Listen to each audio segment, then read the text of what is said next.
The air in the college hallway felt heavy, like it was holding its breath. A locker door slammed, then another, followed by laughter. Cruel, sharp, echoing off the white walls like it enjoyed the pain it caused. On the cold tile floor, Maya lay still. Her backpack spilled open, notebooks scattered like broken wings. A small trail of blood traced down from her lip to her chin. Her friend Nia knelt beside her, eyes wide, heart pounding so hard she could feel it in her throat. "Hey," she whispered, shaking her shoulder. "Maya, can you hear me?" The laughter didn't stop. It grew louder, 5 students standing at the end of the hall, phones out, filming. One girl, the ringleader, smirked, brushing her blonde hair off her shoulder. Guess she finally learned to watch where she's walking. The hallway spun. Nia's breath caught. Every nerve in her body screamed to move, to scream, to do something, but all she could do was stare. The bullies walked away, their voices fading, their cruelty echoing long after they were gone, then silence. Just Nia and Maya, just heartbreak and fury. Nia wiped her tears, her hands trembling. Her gaze shifted to Maya's phone lying cracked on the floor, recording. The red light was still blinking. She picked it up slowly. Watched the video replay. Watched the moment her best friend hit the ground. Watched them laugh, and something inside her broke. 15 minutes later, those same bullies would wish they had never crossed paths with her, but nobody. Not even Nia knew what she was truly capable of yet. Nia Johnson had always believed college would be her clean slate, a place where hard work mattered more than skin color, where her voice could finally be heard. But the moment she stepped onto campus, she could feel it, that invisible line that divided people. It wasn't written on any wall, but it was there. The looks, the whispers, the forced smiles. Still, Nia carried herself with quiet confidence. A freshman on scholarship, majoring in journalism, she had a gift for seeing stories where others saw nothing. Her mother always said she had a heart that listens. Maybe that's why she found Maya. Maya Simmons was her opposite in every way. Bright, loud, always laughing. She wore big hoop earrings and talked with her hands, filling every space with warmth. The two met on the first day of orientation, both lost, both late, both carrying coffee cups that spilled at the exact same time. They had laughed until tears ran down their faces. From that day, they were inseparable. Study partners, lunch buddies, sisters in everything but blood. They lived in the same dorm, shared playlists, secrets, and late-night dreams. Nia was the calm one, the thinker. Maya was the fire. If someone looked at Nia wrong, Maya was already halfway across the room asking, "You got a problem?" But lately, things on campus had started to shift. It began small, a few students moving away when Nia sat beside them in the library. Whispers behind her when she walked past the popular group near the fountain. It was subtle, but Maya noticed. One afternoon, as they walked back from class, Maya nudged her. "You ever notice how they look at you?" Nia frowned. "Who?" "Those girls. The ones who hang out with that track guy, Brandon or whatever. They don't like you." "People don't have to like me," Nia said softly. "Yeah, but they don't even know you. That's the thing." Nia gave a small, tired smile. "Sometimes silence hides monsters, Maya." Maya looked at her. "You sound like a movie trailer." "Maybe," Nia said, gazing at the campus green ahead. "But it's true. People don't always show their hate in words. Sometimes they just wait for the right moment." Maya squeezed her shoulder. "Then let them wait. You got me?" And she meant it. That weekend, there was a campus event, a music night at the Quad. Maya convinced Nia to come, saying she needed to touch grass and stop being all deep. They laughed under the lights, the air thick with summer and sound. The bullies were there too, a group of well-dressed students from wealthy families. They moved like they owned the place, and in a way, they did. The ringleader, Claire Evans, was known for her perfect hair, her expensive heels, and her sharp tongue. She had that kind of smile that never reached her eyes at one point. Maya accidentally bumped into her near the drink table, spilling soda onto Claire's designer dress. "Oh my God," Maya gasped, grabbing napkins. "I'm so sorry." Claire didn't take the napkins. She just stared first at the stain, then at Maya's hands. "It's fine," she said flatly. "I'll get another one," but her tone said everything. "You don't belong here." Nia saw the exchange and walked over. "Hey, it was an accident." She said she's sorry. Claire's gaze flicked to Nia, then back to Maya. "Of course," she said. I'm sure she didn't mean it. The word mean hung in the air, sharp as glass. They walked away laughing, and Nia could feel the eyes on her back. Maya tried to laugh it off. But later in their dorm room, she said quietly, "You know, people like her think they can do whatever they want because the world lets them." Nia looked out the window at the campus lights. Then maybe one day, someone won't. Maya smiled. "Guess that someone's you." Nia chuckled, but deep down, she wondered if she'd ever have that kind of strength. She always thought of herself as the observer, the quiet one, not the fighter. But fate has a way of pushing people, and when it pushes hard enough, even the quietest hearts can roar. The next week, exams started. Everyone was tense, tired, restless. That's when the bullying got bolder. Someone scribbled on Nia's dorm door with marker, "Scholarship trash." Maya was furious. She took a picture, ready to post it online, but Nia stopped her. "Not worth it," Nia said softly. "Not worth it." Maya shouted, "They need to know this isn't okay." "I know, but if we fight back now, we give them what they want." Maya shook her head. "You always try to stay calm, Nia. One day, that calm is going to break." Nia didn't reply. She just erased the words quietly that night. She couldn't sleep. She stared at the ceiling, replaying the laughter, the looks, the way the world always pretended not to see, and she didn't know it yet. But Maya's words would come true, sooner than either of them could imagine, because silence only lasts until something shatters it. And in less than a week, the monsters hiding behind those smiles would show their faces. It was a Thursday afternoon, gray sky. Midterms week, the kind of day where the air feels heavier than it should. Campus was quieter than usual, the quad nearly empty. The leaves were falling, whispering across the concrete like secrets. Nia and Maya were walking back from the library, books in their arms, half laughing over some meme Maya had shown her. For a moment, everything felt normal, safe. But as they turned the corner toward the dorm hallway, the laughter stopped. 5 students stood there, the same group from the music night. Claire Evans in the middle, her flawless hair gleaming even under the dull fluorescent lights. Her 2 friends, Leah and Brittany, leaned against the lockers, phones in hand. 2 boys stood beside them, smirking, their varsity jackets bright against the gray corridor. Maya whispered, "Oh great. The plastics are back." Nia tried to keep walking, eyes forward, but Claire stepped into their path. "Well, if it isn't the scholarship queens," she said, voice dripping with sugar and venom. "Off to save the world with your little books?" Maya rolled her eyes. "Move, Claire. We're not doing this today." Claire tilted her head. "You think you can just bump into people, embarrass them at events, and walk away?" Nia frowned. "It was an accident. You know that." "Maybe," Claire said softly, "but accidents have consequences." Before Nia could reply, one of the guys chuckled. "I say we teach them a lesson in humility." Something in Nia's chest went cold. She felt Maya stiffen beside her. "Don't," Nia said quietly.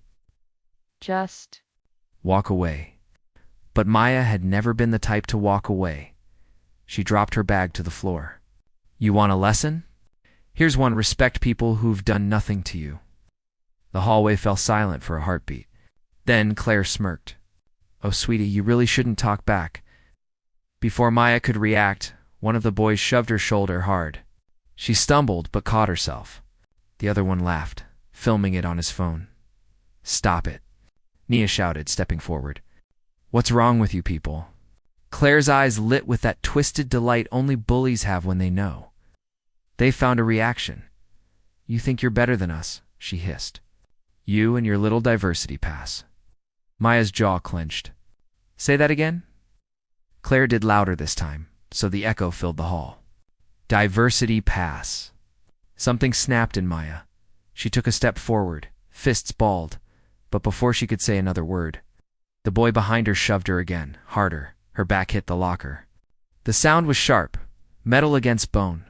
She cried out, tried to steady herself, then came the final push. Her foot slipped on the polished floor. Books scattered.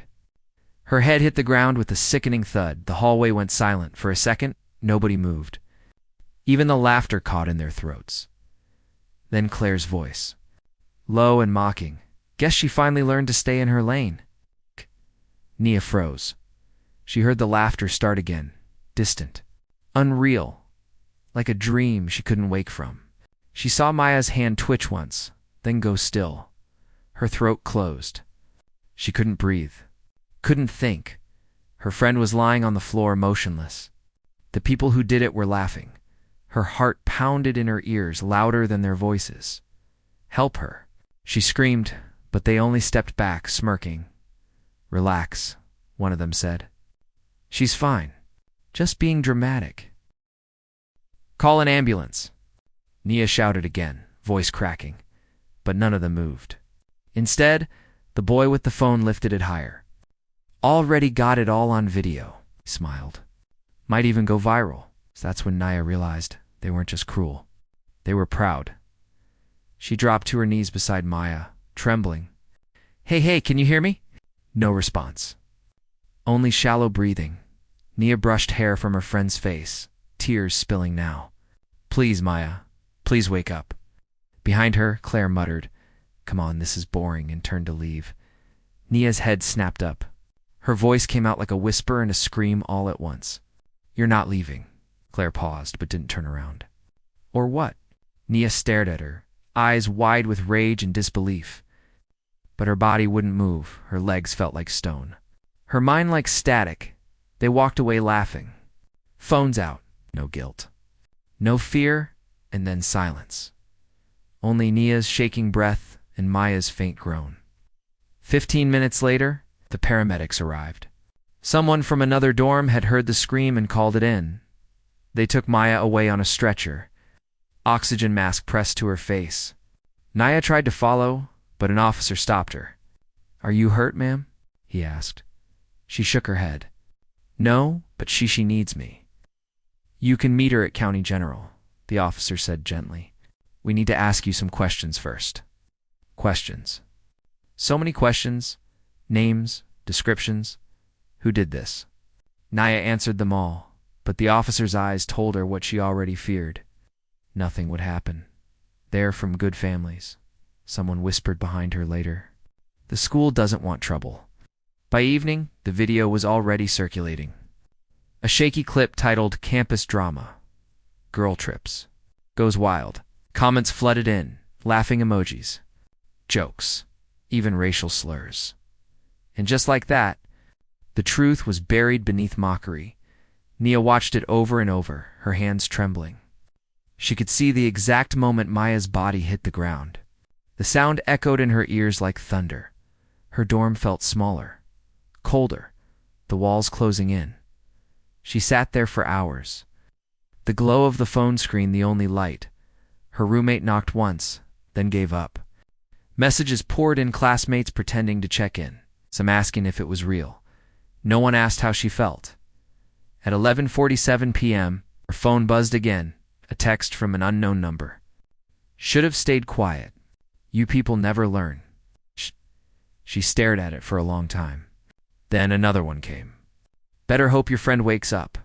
Her blood ran cold. She knew who it was. Her reflection in the dark window looked unfamiliar, the same face. But something behind the eyes had shifted. The next morning, she went to the hospital. Maya was still unconscious. Doctors said she had a concussion, bruised ribs, swelling in her head. She's lucky, they said. Lucky Nia sat beside her friend's bed, holding her hand. The machines beeped steadily, indifferent to her pain. You told me one day I'd stop being calm, she whispered. Maybe you were right. A single tear slid down her cheek. Then her phone buzzed again. A new notification. A group chat, public, filled with comments, screenshots, memes of Maya's fall. They'd turned it into a challenge. Hashtag stay in your lane challenge. Her heart cracked open. She scrolled through the laughing faces. The captions, she slipped, she asked for it, can't handle a little push. She could hear Maya's voice in her mind. People like her think they can do whatever they want because the world lets them. Nia's grip tightened on the phone until her knuckles turned white, and then silence again. Something inside her shifted slowly at first, like a storm building over still water. Her breath steadied. Her tears stopped. She stood, placed the phone down beside Maya's bed, and whispered, "I'll make this right." No one heard her but the machines. But if anyone had seen her eyes in that moment, they would have stepped back because the calm was gone.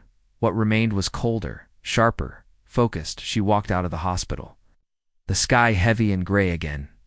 The world around her moved like nothing had happened. Students laughing, cars passing, life going on. But inside Nia, something dark had woken up. Not rage, not hate. Something deeper, justice, twisted into something almost unrecognizable. That's when something inside her snapped. And once it did, there was no turning back. The night after Maya's attack, the campus felt different. It wasn't just the silence, it was the absence of guilt. People walked past Nia like she was invisible. Like what had happened was a rumor, a mistake. A video they'd already scrolled past. She watched them laugh, watched them whisper, watched the ones who recorded it sit comfortably at the cafeteria table like nothing happened. Every bite of food in that room felt like a betrayal. Nia didn't eat. She didn't speak. She just sat there, memorizing faces. Claire Evans, Leah, Brittany, the two boys, Tyler and Chase. 5 people. 5 smiles. 5 names. That night, Nia didn't sleep. She watched the video one last time, then deleted it from her phone. But not before saving it to 3 separate drives, each encrypted, hidden in folders that looked like class notes. She wasn't sure what she was going to do yet. She only knew one thing: they wouldn't laugh again. The next morning, Nia went back to class like nothing happened. Her professors looked at her with pity. Some avoided eye contact. The dean had sent an email calling the incident a misunderstanding. Misunderstanding? Nia whispered under her breath. She's in a hospital bed. But she didn't reply. She didn't post. She didn't yell. She waited, while the world ignored her pain. She started collecting everything it had left behind. Screenshots, messages, clips, even deleted posts from the group chat. She spent hours in the computer lab, digging through caches, tracing usernames. She'd been a journalism major for a reason. Her roommate, Kara, finally asked, "What are you doing, Nia? You look like you haven't slept in days." Nia didn't look up. "I'm working on a story." A story. Her fingers didn't stop typing. Yeah, about monsters who wear smiles. Cliffhanger number 1, but when she opened that message, everything changed. Late one night, Nia got an anonymous message from an Instagram burner account. Just one line? You want proof? Check your email. She froze. Inside her inbox was a single file, security footage from the campus hallway. The real one. It showed everything. Claire's shove, Maya's fall. The laughter afterward. Someone had leaked it from inside the administration. Systemnia's hands trembled as she pressed play. It was raw, uncut, undeniable. She didn't know who sent it, but in that moment, she didn't care. Now she had proof. Over the next week, Nia built something quietly, piece by piece. She started by making friends with people no one noticed. The custodians, the IT assistant, the student journalist from the local paper. She asked questions that sounded innocent. She gathered details no one thought mattered. She discovered that the dean's office had received complaints before about the same group. But every report had been resolved privately. Money, connections, power. That's how the system stayed clean while people like Maya bled. Nia's calm began to feel like armor. She stopped flinching when she saw Claire in the halls. Instead, she smiled, just enough to make Claire uneasy. It worked. One afternoon, Claire cornered her near the library steps. "Why are you smiling at me?" She snapped. "You think you scare me?" Nia tilted her head. No, I think you scare yourself. For the first time, Claire didn't have a comeback. Cliffhanger number 2, they thought she was weak. They were about to learn what strength really looks like. That weekend, Nia launched her plan.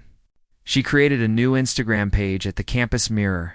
No name, no face. Just a tagline. The truth doesn't disappear, it uploads. The first post was a photo of a cracked phone screen captioned, "You laughed while she fell." But the camera was always watching. Within hours, students started sharing it. Comments poured in. What is this? Is this about the video? Yo, someone's exposing people. Nia watched the chaos unfold silently from her dorm room. Her heart raced, not from fear, but power. For the first time. The bullies didn't control the narrative.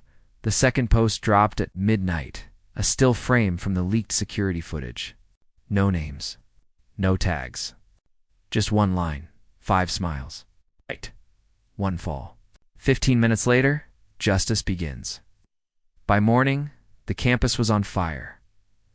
The administration tried to shut the account down, but it was too late. Screenshots had already spread. Everyone was talking about it.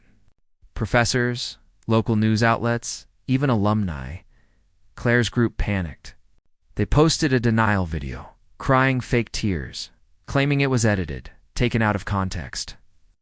But then, Nia uploaded the full footage, 2 minutes and 36 seconds of truth. The laughter, the push, the fall, everything. No music, no narration, just silence and cruelty. The post hit 10,000 shares in under an hour. And just like that, the story they tried to bury came roaring back to life. That evening, Claire found Nia near the fountain. The sun was setting, orange light reflecting off the water like fire. You did this, Claire hissed. You think you can ruin us? Nia turned slowly, meeting her eyes. You already ruined yourself. Claire stepped closer, her voice trembling. You don't understand what you've done. My dad's a lawyer. I know who your dad is, Nia interrupted. I also know he donated to the school right after your last incident. Claire froze. How do you know about that? Nia smiled faintly. Because I read everything, Claire. Every complaint, every file you thought was deleted, and now, so has everyone else. Claire's face went pale. Nia leaned in. You wanted fame? Now you have it. Cliffhanger number 3, but she wasn't done. Not even close. That night, Nia received another anonymous message. Meet me in the journalism lab. Midnight. She hesitated, but went anyway. Inside, sitting under the flicker of a single fluorescent light, was Mr. Lewis, her journalism professor. I know it's you, he said quietly. Nia's heart raced. What are you talking about? The campus Mirror, he said. You're risking expulsion, or worse. She swallowed hard. So you're here to turn me in? He shook his head. No. I'm here to help you finish what you started. He handed her a flash drive. This has access logs, timestamps, internal emails. Everything the administration covered up. Nia stared at it. Why are you doing this? Mr. Lewis smiled sadly. Because I've seen what happens when people like Claire think they're untouchable. You want the world to listen? Then give them something they can't ignore. With his help, Nia compiled everything into a documentary-style video. Timestamps, statements, the full security feed. Even leaked internal memos from the dean's office. She uploaded it to YouTube under the Campus Mirror name. It wasn't polished. It wasn't fancy. It was raw, real, and burning with truth. The opening line, they told me to stay silent. So I turned my silence into sound. The video exploded. News channels picked it up. Hashtags trended. Students staged protests demanding justice for Maya Simmons. Nia stood in the crowd, hood up. Blending in, watching the fire she'd started burn through the lies, the bullies were suspended pending investigation. The dean stepped down. The school released a statement calling it a wake-up call for systemic accountability. But for Nia, it still wasn't enough. Maya was still in the hospital, still fighting. And as long as Maya lay there, Nia couldn't rest. Cliffhanger number 4 then. One message made her blood run cold. The night before the protest reached national news, Nia got a message from that same burner account that sent her the footage. "You did good? But do you know who really leaked it?" Nia froze. "Who are you?" She typed. The reply came instantly. "Someone inside the dean's office. Someone who's next on your list." Then the account vanished. Nia's stomach twisted. She'd thought she'd been the one in control. But what if someone else had been pulling the strings all along? She went back through the files, every document, every timestamp. And that's when she saw it. One email, buried deep, sent before the attack even happened. It mentioned Maya by name. Subject line: "Handle it quietly." Her breath caught. This wasn't random bullying. It was planned, and the dean had known. Nia didn't sleep. She printed every file, every screenshot, and mailed them to 3 local journalists. One civil rights attorney and Maya's mother. By sunrise, the story was national. College scandal. Leaked files show administrative cover-up. Reporters swarmed the campus. Claire and her group disappeared from classes. The dean resigned publicly. Investigations opened, but Nia stayed quiet. She watched it unfold from afar, her face never on camera. That night, she went back to the hospital. Maya was still unconscious, but her vitals were improving. Nia sat beside her and whispered, "We did it, sis. They can't hide anymore." For a moment, she thought she saw Maya's fingers twitch. Nia smiled. "Come back soon, okay? I've got a story to finish." Outside the hospital, a reporter stood by a camera crew. "Sources say the anonymous whistleblower behind the campus mirror has yet to be identified," he said. "If you're watching, thank you for your courage." Nia paused on the steps, the city lights reflecting in her eyes. She whispered, "You're welcome," and then walked away into the night, calm, steady, unbroken. But as she disappeared into the dark, her phone buzzed once more. "Unknown number? Justice is never free, Nia. You started a war. Be ready for what comes next." She stared at the screen, her reflection faint in the glass. For the first time, she smiled, not in peace, but in warning. Then let it come. And with that, she turned off her phone. The calm was gone forever, replaced by something fiercer. The silence had learned to fight back. It happened on a Friday.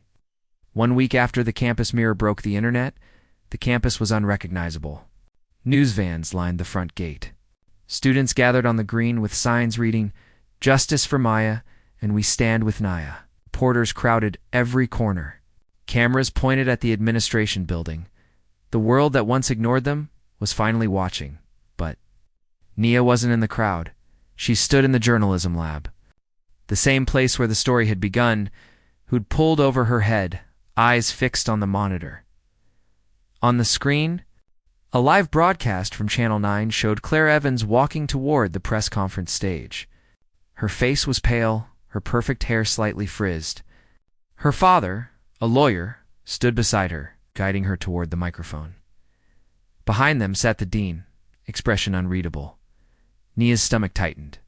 It wasn't enough. Not yet. They were about to spin the truth again, make it sound like a tragic misunderstanding. Like no one meant harm, and Nia couldn't let that happen.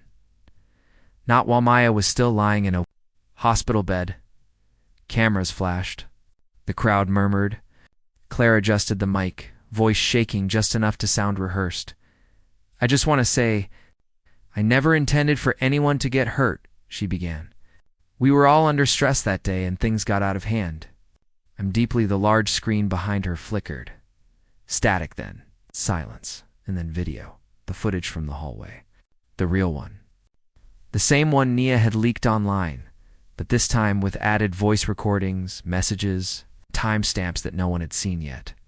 The crowd gasped. Reporters froze mid-question. The speakers blared with laughter, Claire's laughter.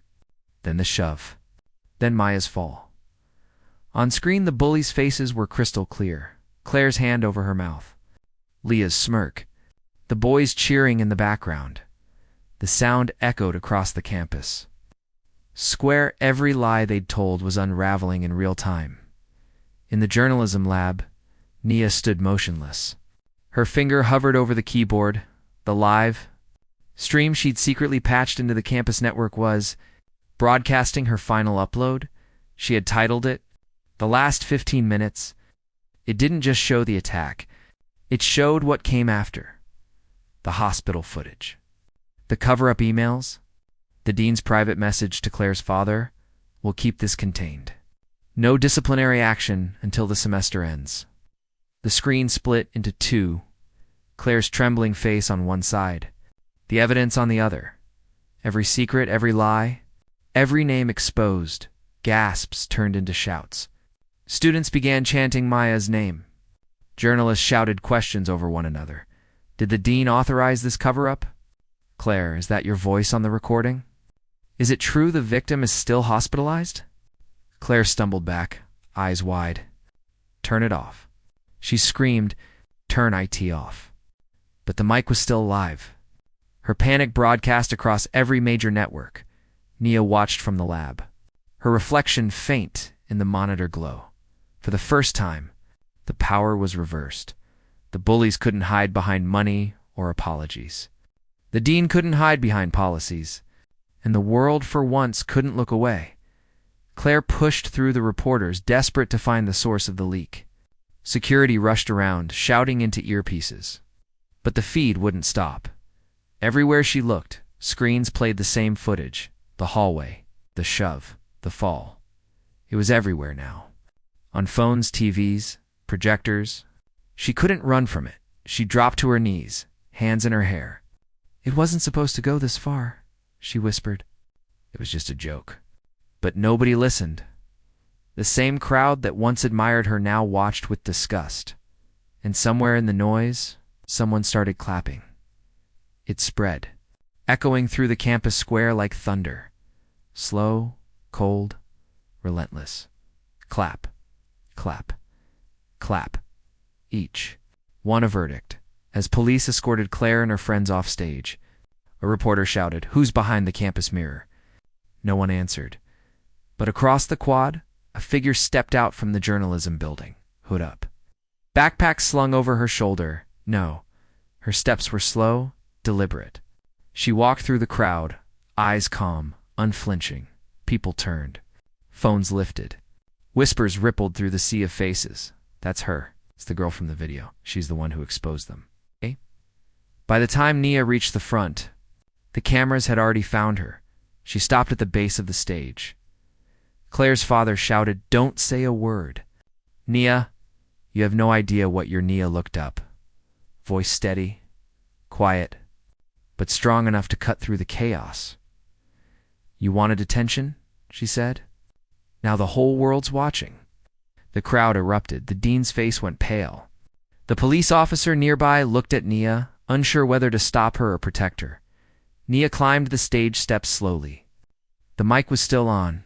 The world went silent again. She looked out at the sea of faces. Students, teachers, cameras, strangers didn't tremble. "My name is Nia Johnson. I was there when my best friend Maya was attacked. I saw her lying on the ground while people laughed. I saw our school call it a misunderstanding. I saw the world ignore her because she didn't look like the kind of girl who gets justice." She took a breath, steady and sharp. But silence doesn't heal. Wait. It hides. And I'm done hiding. She turned to face the dean. "You protected them because of money. You buried the truth because it was inconvenient. But this," she pointed to the screen, "this is what inconvenient looks like." Gasps rippled through the audience. Reporters scribbled furiously. "You told me justice would take time," she said, voice rising. "It took 15 minutes for them to destroy her life. And 15 minutes for me to destroy your lie?" Nia's eyes glistened, but her expression never broke. She wasn't angry anymore. She was free. Police moved in, guiding Claire and her group away under flashing lights. Reporters surrounded Nia, but she said nothing more.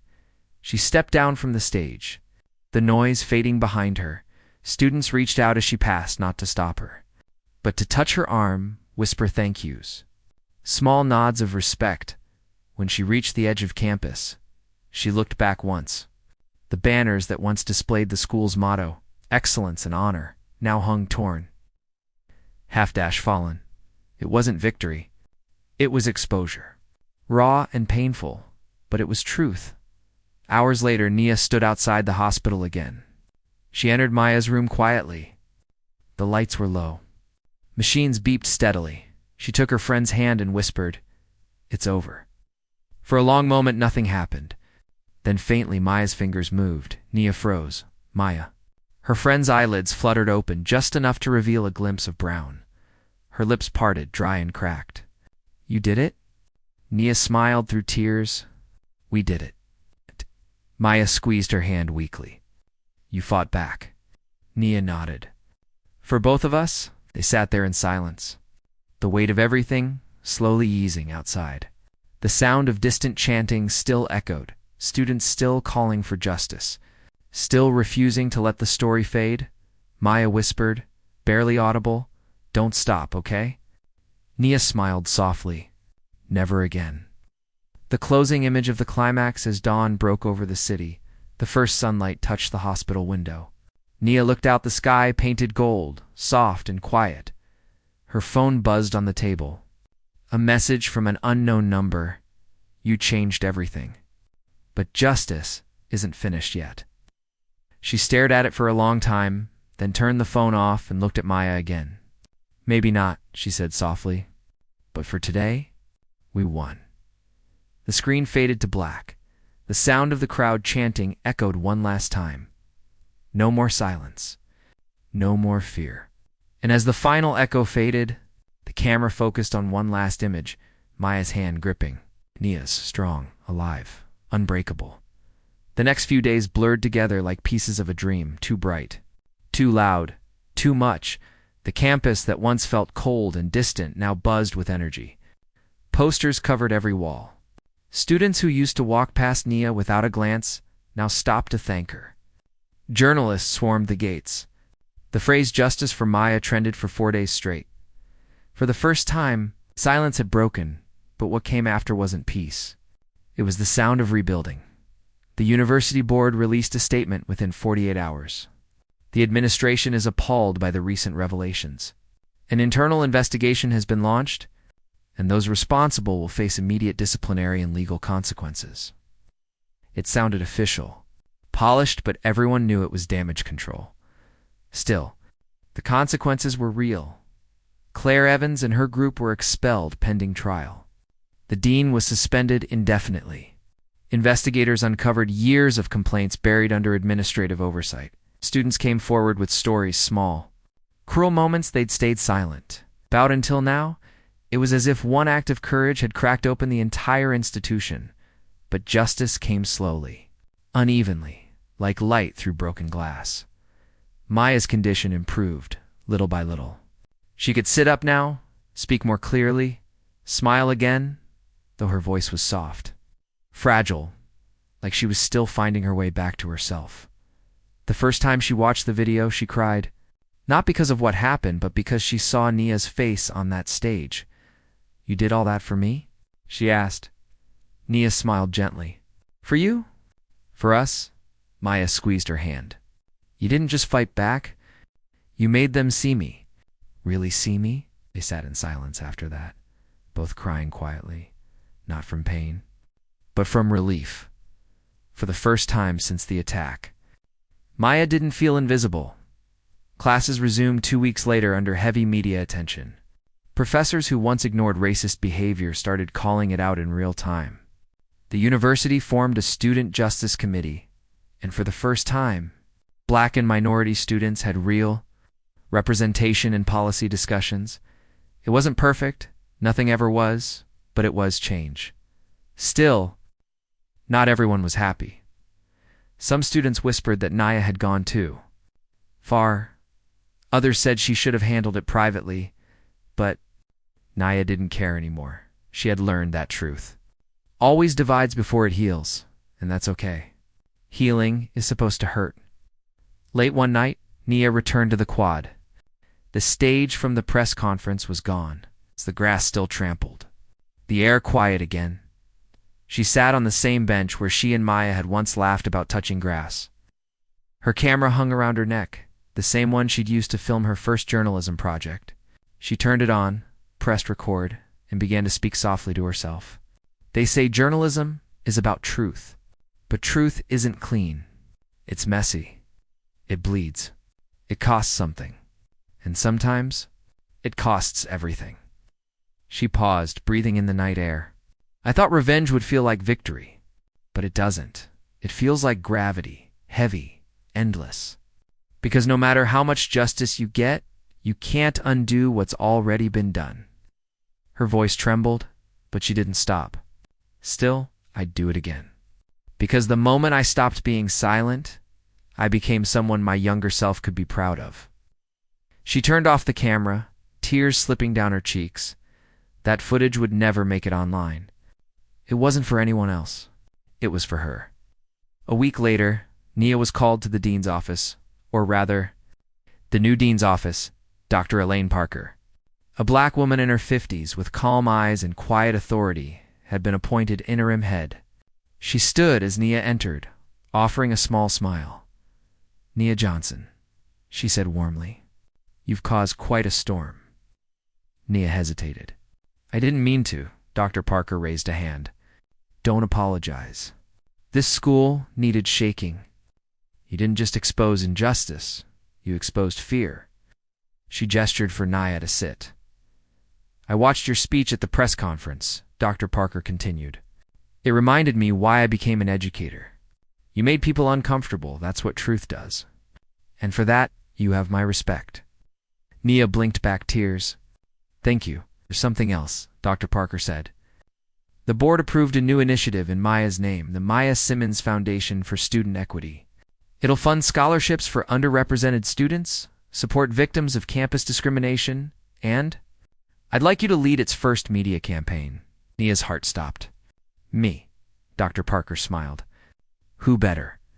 Nia left the office with tears in her eyes and something she hadn't felt in months: hope. The trials were public. Claire and her friends were charged with assault and obstruction. Their lawyers tried to paint it as a college prank gone wrong, but the evidence was undeniable. The footage, the text messages. The cover-ups. Claire sat silent through most of it, her eyes hollow. When the verdict came, guilty on all counts, she didn't cry.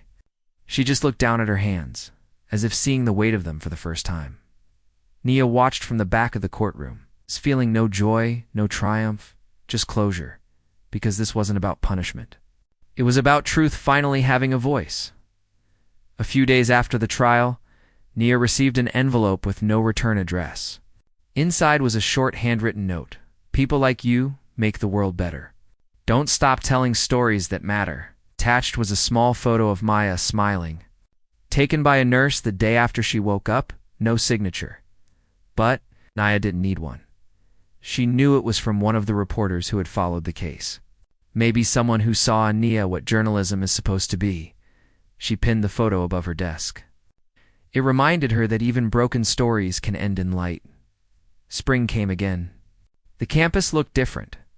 Murals of Maya and Nia painted on the walls. A new diversity center built near the library. Students laughed freely on the quad. Unaware of the ghost that once haunted it, Nia sat on a bench, camera in hand, filming students for a documentary titled The Echo of Silence. Now walking with a cane, but full of life, joined her. "Guess we're famous now?" Maya teased. Nia laughed. "You mean infamous?" Maya grinned. "Still counts." They sat together, watching sunlight spill over the campus. "You know what's crazy?" Maya said softly. "If that day hadn't happened, maybe none of this would have changed." Nia looked at her. "Yeah, but I'd still trade all this for your peace." Maya smiled. "Then you don't get it. This is peace. Because now, they can't pretend anymore." Later that evening, as the sun dipped below the trees, Nia walked across the quad alone. She stopped at the fountain. It's the same place where the bullies once laughed. Someone had carved a new phrase into the marble. "Silence is not peace." Nia touched the words lightly, a small smile on her lips. Her phone buzzed. A new message from the foundation team. Ready for the launch video tomorrow? She typed back one word. Always. Then she turned off her phone, lifted her camera, and began filming the sunset, soft light dancing over a place reborn. Her voice, off-screen, narrated the final words of the film. Justice isn't loud. It's quiet. It happens when truth replaces fear. And sometimes all it takes is one voice brave enough to break the silence. Fade to black.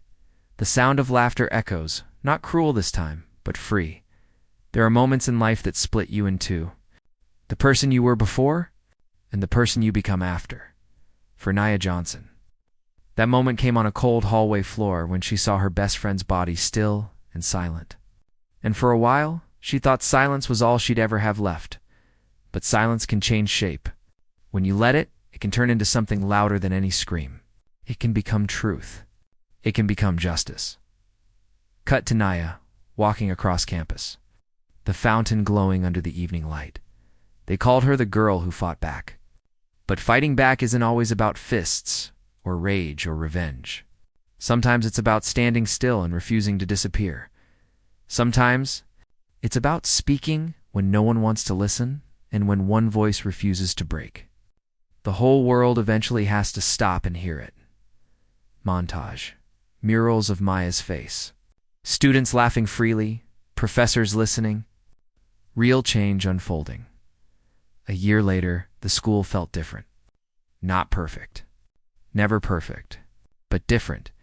Because every name painted on a wall, every story whispered in courage, was a promise that what happened once would never be buried again. Cut to Maya. Laughing softly as she films Nia with the camera, Maya learned to walk again, to breathe again, to live again. And Nia, she learned something too. That justice isn't a destination, it's a direction.